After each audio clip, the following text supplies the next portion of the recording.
everyone, we finally got our PGS results back. So I wanted to make a video really quick and just update everybody on what our final results were. As most of you already know from my past videos, we had 42 eggs collected, 26 of them were mature, 21 of them fertilized, 19 of them made it to day 3. On day 5, they were able to freeze 7 and biopsy those for the testing.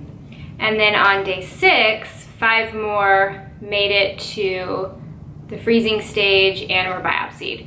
So we had 12 embryos sent off for the PGS testing. And we are very excited to say that 8 of our embryos came back normal. So we are super excited about that and feel really good that we have a good shot of at least 1 or 2 of those embryos actually working for us. Nothing really came back too crazy or anything on our PGS results. It was mainly either missing a chromosome or had an extra chromosome.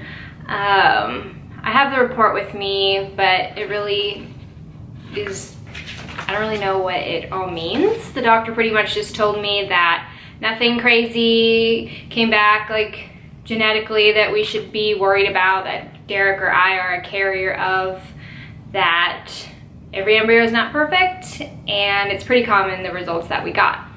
So my thoughts on the PGS testing, since I was on the fence about going through with the testing, since Derek and I are both younger, we've never had a miscarriage. To our knowledge, we're not carriers of any kind of genetic disorder, so it was really hard to make the decision whether to spend the extra money to do it or not. We mainly did it just for peace of mind.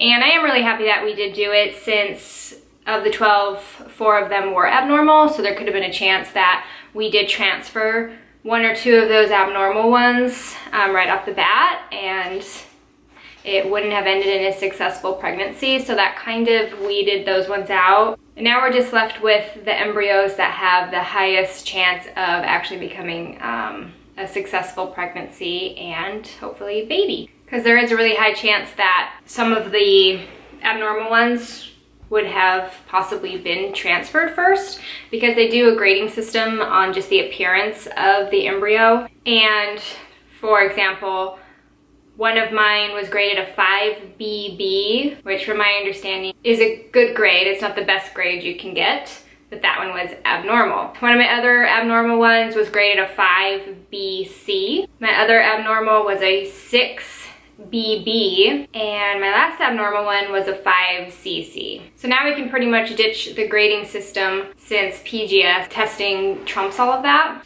So all in all, if you're on the fence about doing the PGS testing, if you can afford it, I would say it's definitely worth it, just for the peace of mind, knowing that you're giving yourself and your embryos the best chance possible. So if you could do it, I would definitely go for it. And it's pretty cool because you get to see the genders of all of your embryos. It's basically just another piece of the puzzle to figure out why we were not successful just trying to conceive on our own. So now that we have these results, all of our embryos are frozen, waiting to be transferred. We are still waiting for my body to heal, and I believe they told me it would be about 2 or 3 months before we can begin the transfer process.